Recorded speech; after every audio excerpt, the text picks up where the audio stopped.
Mr. Prime Minister, Mr. Defense Minister, General, allow me to introduce myself. My name is François Rousseau. I'm in charge of an informal research group, which does not appear in your organization charts. Our president, to whom I personally and exclusively refer, thought it useful, if not necessary, that I clarify for you a certain number of issues. You think that as initiates you're better informed than most people.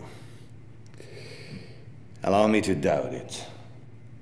At this very moment, things are taking place. They are somehow serious enough for the informations and documents that I kept for you be revealed to you now.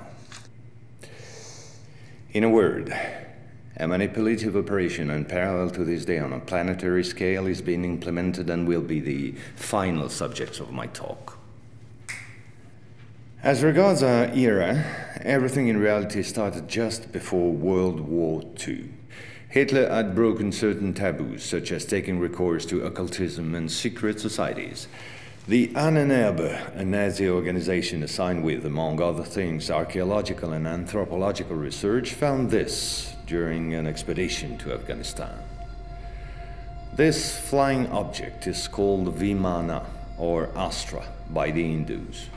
Moreover, during exploration of the subsoil by the Russians and Chinese in 1927, traces of a very ancient nuclear explosion were detected. Certain sedimentary layers had been atomically vitrified 50,000 years ago. The very same phenomenon can be observed around today's nuclear test sites. One must understand that Hitler, thanks to these discoveries, which he took highly seriously, was going to open a Pandora's box which no government, whether friend or enemy, wished to close afterward. Behind tragic history, which we all know, lies a theory based on the existence of full moons associated with the four geological cycle. According to Hans Erbiger, founder of the world ice theory, the Earth had undergone 4 semi-global extinctions of life due to the fall of one of these moons. Effectively, as one goes along, the satellite moved closer, gravity changed and triggered some deep mutation of the genetic standard, thereby creating a race of highly intelligent giants measuring approximately between 10 to 13 feet tall. Several tens of thousands years later, the moon crashed, the impact causing a serious rise in sea levels and a nuclear-like global winter. This race of giants was to disappear due to a terrestrial gravity which had grown too powerful and incapacitating for their unusual size. Hitler was initiated to these doctrines, and contacts with Tibet in particular were frequent. The Nazis sought contact with the survivors of ancient civilizations, holders of ancient technologies like the previously described Vimanas. One of these civilizations spread out over the entire planet more than 600 pyramids made of stone, earth, and even iron. These pyramids are almost all pointed in the same direction, all have the same proportion as number pi, and all situated in magnetotelluric nodes. The oldest are in Asia. 2 of them are submerged, one south of Japan at Okinawa, another south of Cuba. These 2 were built about 12,000 years ago. I began by this more archaeological reminder for this reason. Our civilization is the 4th of the cycle which I described previously. Yes, I know that might well hurt our pride. We're neither the first nor the last.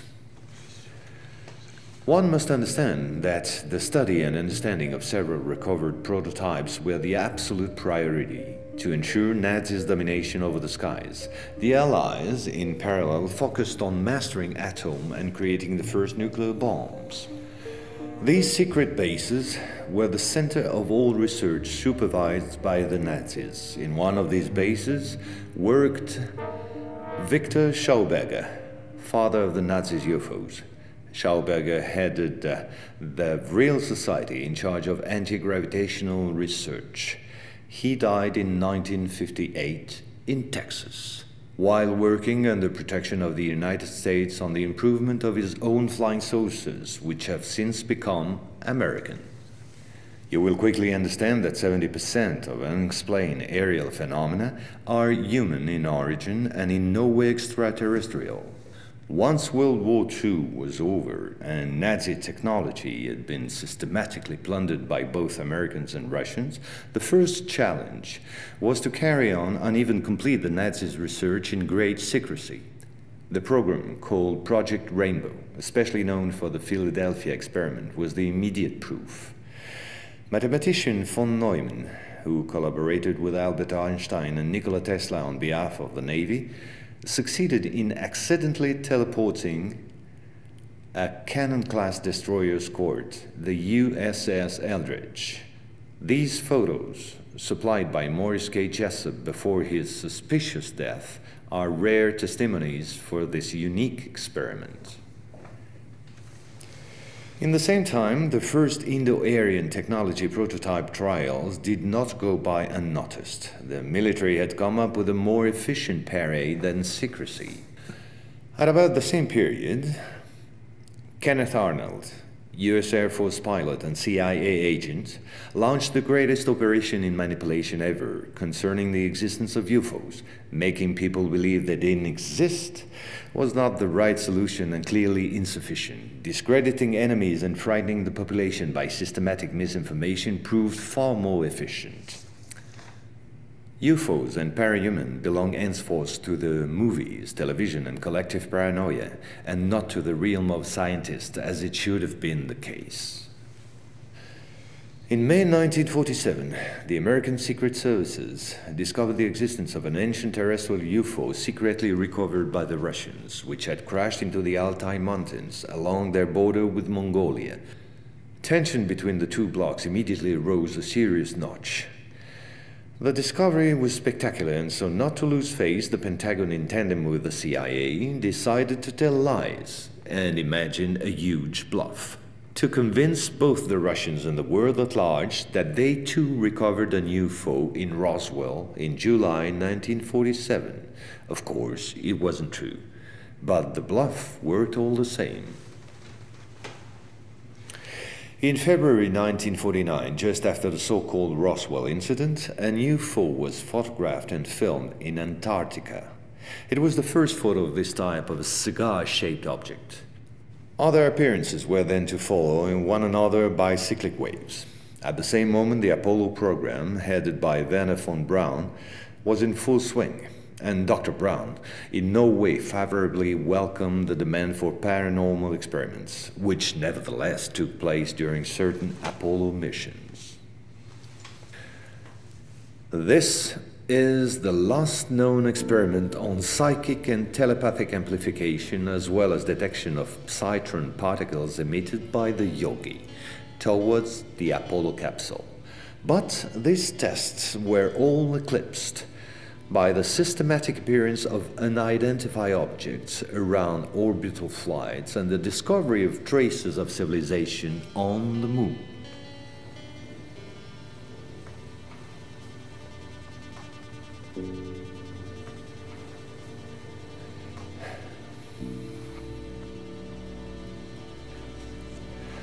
NASA had to face an avalanche of data and embarrassing proofs. The only solution was to put everything under the cloak of defense secret.